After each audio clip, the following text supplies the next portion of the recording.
These brome fields look a lot better, brome grass fields. And this is a field that hasn't been fertilized or had manure on it forever. I planted this field almost 30 years ago. 91 degrees. Woo, she's on the edge. This is when you find out how good your cooling system is. It's barely tolerable in here. I think I need to do a little bit of work on the AC system, but it is working. But yeah, there's just so much heat coming off this, coming off the engine, the floor, everything. So the temperature dropped, and the engine cooled a bit. It's blowing really cold air, so I think I gotta clean the condenser out. Good morning, June 6th, 2021. It's a little bit after 11 o'clock in the morning. Pretty early for us to start baling usually in this climate, but yesterday morning there wasn't any dew at all. So I thought maybe I'd get to baling early this morning, but there was a dew, and got Alec over there raking hay. Made my first bale here, tested it out. Yeah, so it's a little bit moist yet. Some spots testing 16, 17%, but some testing a lot higher.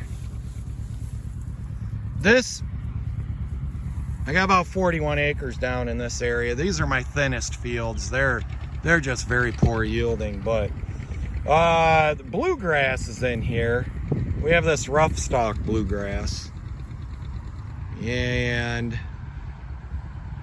that turns like to a brown straw if you let it get too mature. So, and it doesn't dry down real well. I went and checked one of my fields that's orchard brome. It's dry right now. It's just down the road. I'm just thinking this, such a spindly little stem on this bluegrass, it probably didn't condition. And so we got hit by frost here, late frost and extreme drought for this part of the country. We've had rain the last 2 weeks, but after it's it's flowered, nothing's really pollinated yet that much. But yeah, there's that bluegrass. You can see it's just a fine, spindly, stemmy stuff. This rough stalk bluegrass, I think, came in turfgrass seed. So my hopes was to start baling right behind the hay rake. That bluegrass makes good forage if you get it early. But boy, if you don't get it early, it really is bad. So if I find a stem of orchard grass, that conditioned good.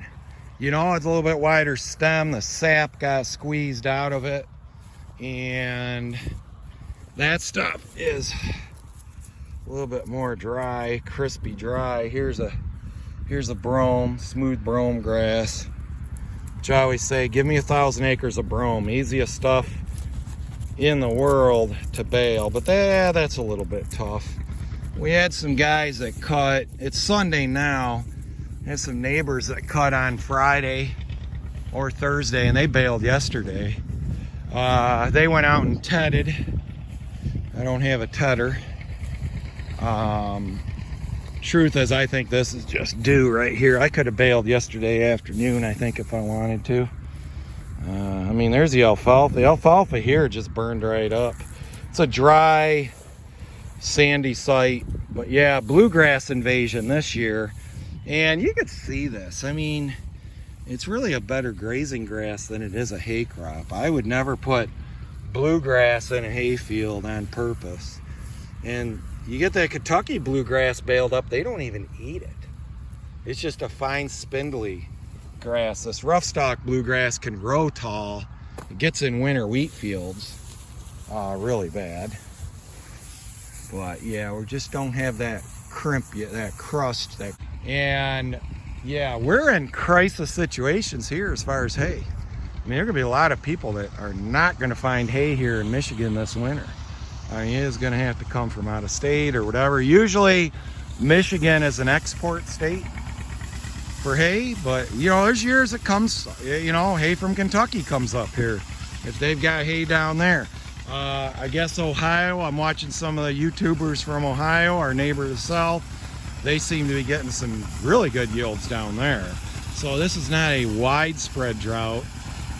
The upper peninsula of Michigan, I guess, has been getting rain, but the northern half just has gotten more, but they're dry just north of us and even drier. Didn't get our rains that I guess we got in the last couple of weeks.